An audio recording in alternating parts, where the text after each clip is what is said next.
এই ভিডিওতে আপনাদের সবাইকে স্বাগত। খাদ্য অধিদপ্তরের পরীক্ষা অনেকদিন ধরে কোনো আপডেট আসছে না, আপডেট পাওয়া যাচ্ছে না। যেখানে 2023 সালে সার্কুলারটি ছিল 22টি পদে মোট 1377 জন জনবল নিয়োগ দেবে। এখানে আবেদন শেষ করা হয় 11ই অক্টোবর 2023 তারিখে।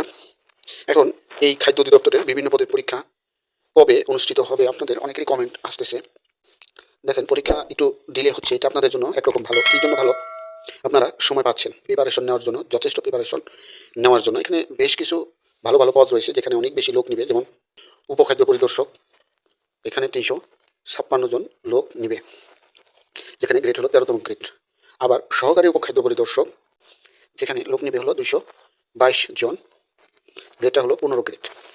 পাশাপাশি অন্যান্য যেসব পদের পরীক্ষাগুলো একটু ডিলে হচ্ছে, আপনারা একটু যত্ন সহকারে ভালো করে প্রিপারেশন নেন। পাশাপাশি প্র্যাকটিক্যাল কিছু কিছু পদে প্র্যাকটিক্যাল পরীক্ষা হবে, কম্পিউটার টেস্ট, সেগুলোর জন্য একটা ভালো প্রস্তুতি নিয়ে রাখেন। খুব তাড়াতাড়ি একটা খাদ্য অধিদপ্তরে একটা আপডেট আসার সম্ভাবনা আছে। ইতিমধ্যে একটা তোড়জোড় শুরু হয়েছিল, কিন্তু অনিবার্য কারণবশত সেটা হয়ে ওঠে নাই। উন্মুক্ত দরপত্র পরীক্ষা নেওয়ার জন্য প্রকাশ করেছিল।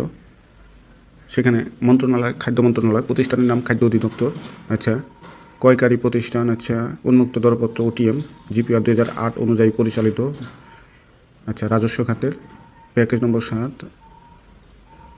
এখানে দরপত্র সর্বশেষ তারিখ ও সময় 29/12/2024 তারিখে দুপুর 12টার মধ্যে দরপত্রটা প্রকাশ করা হয়। এর ভিতরে প্রতিযোগীদের আবেদন করতে বলা হয়, অর্থাৎ 29শে ডিসেম্বরের দিকে একটা পরীক্ষা নেওয়ার একটা পরিকল্পনা করেছিল অধিদপ্তর।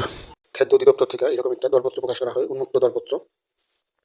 সম্প্রতি সেটা স্থগিত করে, অর্থাৎ প্রশাসন বিভাগ খাদ্য অধিদপ্তরের 11/12/2024 তারিখে একটা দরপত্র প্রকাশ করে 22টি ক্যাটাগরিতে 1377টি শূন্য পদের জনবল নিয়োগের নিমিত্তে 9,33,458টি আবেদনের প্রেক্ষিতে লিখিত পরীক্ষা গ্রহণের নিমিত্তে, লিখিত পরীক্ষার খাতা মূল্যায়নের নিমিত্তে, সরবরাহের নিমিত্তে উন্মুক্ত দরপত্র বিজ্ঞপ্তি 12/12/2024 তারিখে দৈনিক আমাদের সময় ও দি ফাইন্যান্সিয়াল এক্সপ্রেস পত্রিকা প্রকাশিত হয়েছিল। সেইটা অনিবার্য কারণবশত দরপত্রটি বাতিল করা হয়। তার মানে পরীক্ষার একটা কার্যক্রম পরীক্ষা নেওয়ার কার্যক্রম একটা শুরু হওয়ার পরেও সেটা অনিবার্য কারণবশত স্থগিত করে দেয়। যাই হোক, কী কারণে স্থগিত করে দেয়? অবশ্যই সার্কুলার আসবে, তার জন্যই, আবার পুনরায় সার্কুলার দেবে, তার জন্যই পরীক্ষাটা আপাতত স্থগিত রেখেছে অধিদপ্তরটি। তবে সার্কুলার আসতে এত ডিলে হচ্ছে কেন সেটা বোঝা যাচ্ছে না, কারণ বিভিন্নজন বিভিন্ন ফেসবুক, ইউটিউব বা বিভিন্ন জায়গায় বিভিন্ন বিক্ষিপ্ত নিউজ আসতেছে যে খুব শীঘ্রই সার্কুলার হবে বা এক্সেট্রা এক্সেট্রা। তবে অফিসিয়াল আপডেট এখনও আসে নাই ভালো মন্দ যে কবে সার্কুলার আসবে। তবে খুব তাড়াতাড়ি